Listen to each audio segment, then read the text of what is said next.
আলাইকুম প্রিয় শিক্ষার্থী, আশা করি সকলে ভালো আছেন। আজকে আমরা প্রিপোজিশনগুলোর মধ্যে একটি অন্যতম হলো বাট, BUT, বাট নিয়ে আমরা কয়েকটি সেন্টেন্স প্রয়োগ করার চেষ্টা করব। চলুন তাহলে শুরু করা যাক। বাট এর শাব্দিক অর্থ হচ্ছে কিন্তু। আমরা প্রত্যেকটি কথার ক্ষেত্রে প্রথমটি যে পজিটিভ হয় তারপরটি তার বিপরীত হয়ে দাঁড়ায়। এরকম কিছু সেন্টেন্স যার বিপরীত অর্থাৎ বা নেগেটিভ অর্থ দিবে। চলুন তাহলে আমরা উদাহরণ দেখে নিই। প্রথমে বলা আছে উমেশ বুদ্ধিমান কিন্তু কর্তব্যপরায়ণ নয়। কিন্তু অর্থাৎ এখানে আমাদের কিন্তু বাট ব্যবহার করা হবে। কিন্তু অর্থ হচ্ছে বাট ব্যবহার করা হবে। Umesh is intelligent but not dutiful. তাহলে এটা যদি আমি দেখি তাহলে এরকম হবে, Umesh is intelligent but not dutiful. প্রিয় শিক্ষার্থী বন্ধু, আশা করি বুঝতে পারছেন বাট অর্থ হচ্ছে কিন্তু। চলুন তাহলে আরেকটি সেন্টেন্স দেখে নেওয়া যাক। লোকটি সৎ কিন্তু বোকা। The man is honest but dull. The man is honest but very dull. Okay, আরেকটি সেন্টেন্স চলুন দেখা যাক। এই গ্রামটি স্বাস্থ্যকর কিন্তু এর নিকটবর্তী গ্রামগুলো অস্বাস্থ্যকর।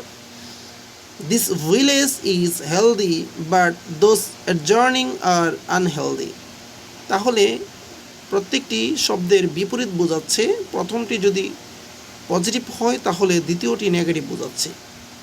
এই গ্রামটি স্বাস্থ্যকর। This village is healthy but কিন্তু এর নিকটবর্তী গ্রামগুলো অস্বাস্থ্যকর। But those adjourning are unhealthy.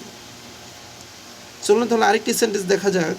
তিনি কাজ ভালোই করেন কিন্তু স্নায়ু দৌর্বল্য ভোগেন।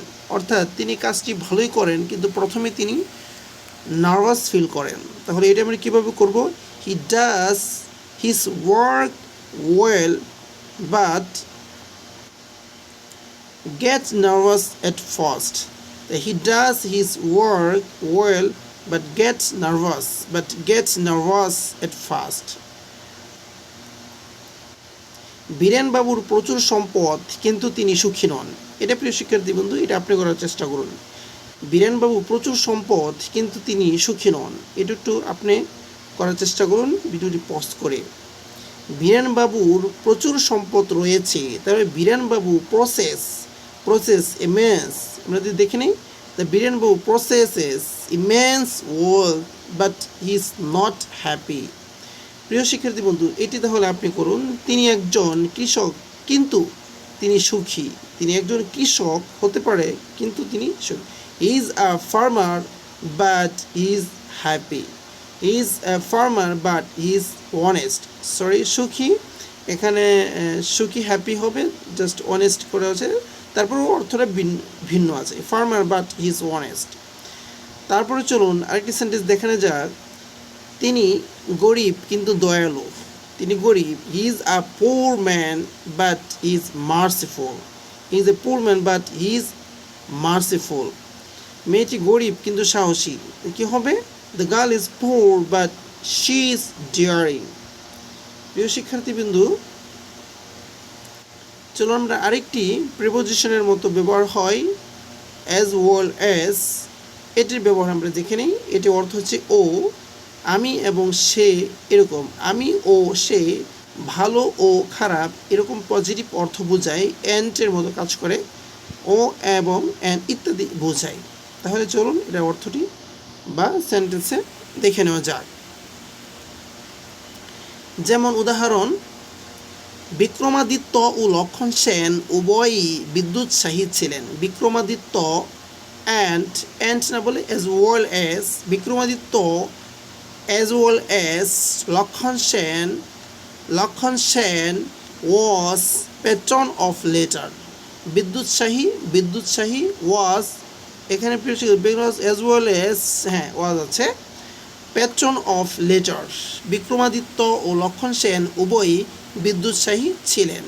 তাহলে এটা ইংরেজিটা হবে Vikramaditya as well as Lakhon Sen was the patron of letters.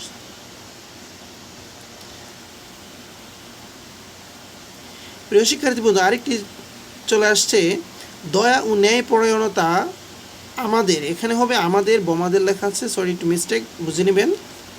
আমাদের জীবনের মূল মন্ত্র হওয়া উচিত। দেখুন এখানে ও আছে, ও যেখানে আমরা সেখানে অ্যাজ ওয়েল অ্যাজ ব্যবহারটা দেখছি। দয়া ও ন্যায়পরায়ণতা আমাদের জীবনের মূল মন্ত্র হওয়া উচিত। দয়া ও ন্যায়পরায়ণতা আমাদের মূল মন্ত্র হওয়া উচিত। তাহলে দয়া ইংরেজি হবে kindness as well as justice. ন্যায়পরায়ণতা জাস্টিস শুড বি, উচিত, শুড বি উচিত, the guiding principle of our life. Guiding principle of our life, তাহলে এটা কি, দয়া ও ন্যায়পরায়ণতা আমাদের জীবনের মূল মন্ত্র হওয়া উচিত। The kindness as well as justice should be guiding principle of our life. রাজা ও ভিখারি উভয়ই মরণশীল। The king and the beggars, king and beggar, হ্যাঁ, king and beg as well as beggar is mortal. The king as well as the beggar is mortal. প্রিয় শিক্ষার্থীবৃন্দ, তাহলে আজকে এই পর্যন্তই। আশা করি আপনাদের ভিডিওটি উপকারে এসেছে। ধন্যবাদ সকলকে।